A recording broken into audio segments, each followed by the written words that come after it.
pessoal, tudo bem? Mais uma vez, uma ótima segunda-feira a todos. Já comentei de manhã que Lula, de novo, é réu. Já tá virando moda, né? Toda semana, Lula é indicado novamente para o banco dos réus. Então, hoje, são 3 notícias que estão chacoalhando aí em Brasília, que é justamente essa coisa do Lula ser réu pela 5ª vez, o calhamaço de depoimentos que chegou lá no STF, depoimentos dos executivos da Odebrecht, e por conta disso, Brasília teme e treme. E também a expectativa do governo de Michel Temer de ter uma folguinha no recesso, né? Por quê? Porque o Judiciário e o Congresso entram de folga, né? E por conta disso a guerra, segundo o Planalto, tende a diminuir e vai sobrar menos aí para a turma de Michel Temer. Não vai ser bem assim, até porque já é estudada aí uma reforma ministerial para tentar acalmar os ânimos, né? Mas vamos por partes, gente. A melhor notícia do dia, que eu já até comentei com você um pouco mais cedo, que é essa aí, Lula é réu de novo. O Sérgio Moro aceitou a denúncia contra ele, aquela que a gente comentou na semana passada, envolvendo a Odebrecht, né? Gente, o Lula, ele não tem limites, né? Então, assim, tudo que ele tem, todos os bens que ele tem, tudo que ele usufrui, é fruto de propina, de dinheiro roubado do nosso bolso, né? E o que a Lava Jato descobriu é que, né, o terreno do Instituto Lula é dinheiro de propina, o outro apartamento que ele tem, porque o Lula adora essa coisa de triplex e duplex, né? Então tem o triplex do Guarujá, que foi uma negociação com a OAS. Esse que ele mora, do ladinho, tem uma outra cobertura duplex. E adivinha de quem é? É dele, de Lula, claro, em nome de um laranja, né, gente? Porque essa gente não dá ponto sem nó, mas foi isso que a investigação descobriu. Então, ele tem outra cobertura, que foi organizada pela dona Marisa, a primeira-dama mais cafona da história que o Brasil já teve, né? Foi organizada a negociação ali com a Marisa, tem um laranja no meio, mas o dinheirinho saiu do bolso sempre, né, gente? Do nosso bolso. Dinheirinho que saiu do bolso do cidadão brasileiro, dinheiro roubado, dinheiro de propina. A Odebrecht fazia negociação com o governo, colocava o preço lá em cima, a gente pagava mais por aquilo e o dinheiro voltava para o bolso do Lula e seus comparsas. E é assim que funciona. E aí, gente, eu vou dizer uma coisa pra você. O Lula vai falar de novo que é perseguição política, né? Que Sérgio Moro está perseguindo Lula, que Deltan está perseguindo Lula. Lula já cansou, né? Já é a 5ª vez, amigo, que está no banco dos réus e vai chegar a 6ª, 7ª, 8ª, porque eu tô falando só de Lava Jato e Zelotes. Tem muitas outras investigações rolando. Daqui a pouco ele vai estar 10ª vez, 15ª vez no banco dos réus. E aí, meu amigo, vai ficar difícil para você dizer que é uma perseguição política contra você, a alma mais santa deste universo, né? Tá difícil para petista se defender. Não vai ter jeito, né? E aí muita gente me pergunta, Lula, por que não foi preso ainda? Por que o Lula não foi preso ainda? Calma, gente, calma, tá quase lá. É um jogo de xadrez, né? E um jogo de xadrez muito bem jogado, né? Lula vai ser preso? Vai ser preso. Vai ser preso com tantas provas, de forma tão escancarada, que até ele vai dizer eu tenho que ser preso mesmo, né? Porque são provas e provas e provas e provas de maneira inequívoca, né? Lula vai ser preso. Muita gente tem a expectativa que ele coma o peru de Natal na cadeia, né? Eu acho que ainda vai ser o carnaval, ele vai pular o carnaval em Curitiba, né, na cadeia, mas ele não tem como escapar. Lula vai sim correr atrás das grades. Enquanto isso, ele faz aquele joguinho patético que é de tentar sempre perseguir quem o investiga, né? Ele tá processando o Deltan, pedindo 1 milhão, tá processando o Sérgio Moro, tá processando a mim. Ou seja, é ridículo e patético. Aliás, dia 13 de fevereiro, nós temos uma audiência. Eu só não sei se você vai estar solto ou preso. Se você estiver preso, né, a gente faz por videoconferência a audiência, né, eu e você. Ou quem sabe eu vou para Curitiba, faço uma visitinha para você e a gente já faz a audiência por lá, né?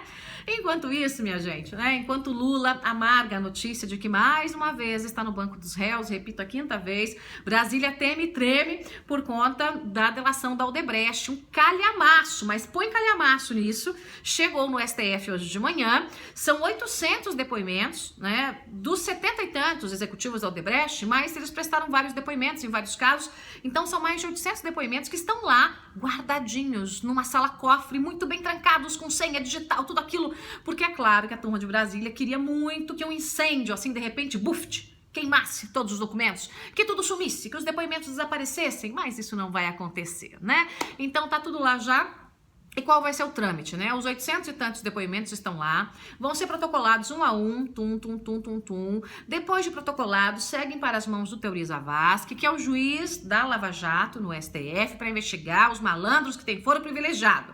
Porque é assim, né, gente? Tem bandido no Brasil que é o bandido raso, mas tem o bandido chique, que tem foro privilegiado. Então, o bandido chique fica lá no STF, o bandido raso vai para as mãos aí do Sérgio Moro. Nem tão raso, né? Porque a gente tem aí, digamos, os maiores empreiteiros da história presos por Sérgio Moro. Mas estou fazendo uma brincadeira com você para você ver como é diferente, né?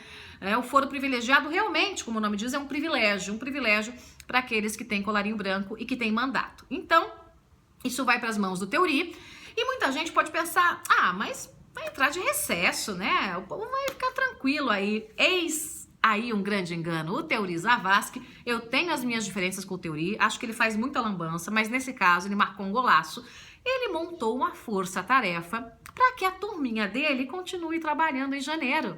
Então, não vai ter recesso lá no STF quando o assunto é a Lava Jato e isso tá fazendo a politicaiada temer e tremer. Afinal de contas, gente, a grande maioria, 70% para jogar abaixo do Congresso, está de fato envolvida até o pescoço aí, para cima do pescoço, com as maracutaias do petrolão, com as empreiteiras, com propina, com dinheiro roubado, né? E o Teori e sua turma vão trabalhar neste janeiro, vai ser um começo de ano feliz para o Brasil, mas infeliz para os envolvidos na Lava Jato. Falando em recesso, para a gente fechar, o STF, né, o judiciário como um todo, entra de folga essa semana e o Congresso também, né? E aí o Planalto está tentando respirar aliviado, porque enfrentou uma grande crise, uma confusão danada, justamente porque o STF e o Congresso, né, estavam parecendo cão e gato nas últimas semanas. O Renan desafiando o STF fazendo lei, passando por cima do Congresso, tomando decisões atabalhoadas e um xingando o outro xingando um.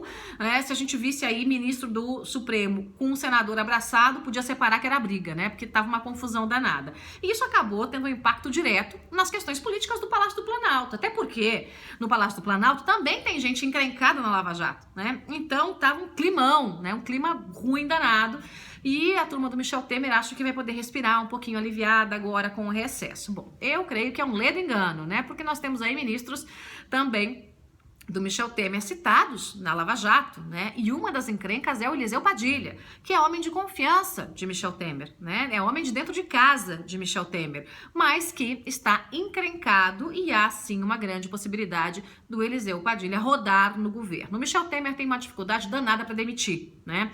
Ele não é bom nisso, ele não é bom para demitir não, mas é o pescoço de um ou o pescoço de outro, né? E creio eu que o Michel Temer tem um amor maior ao pescoço dele mesmo, né?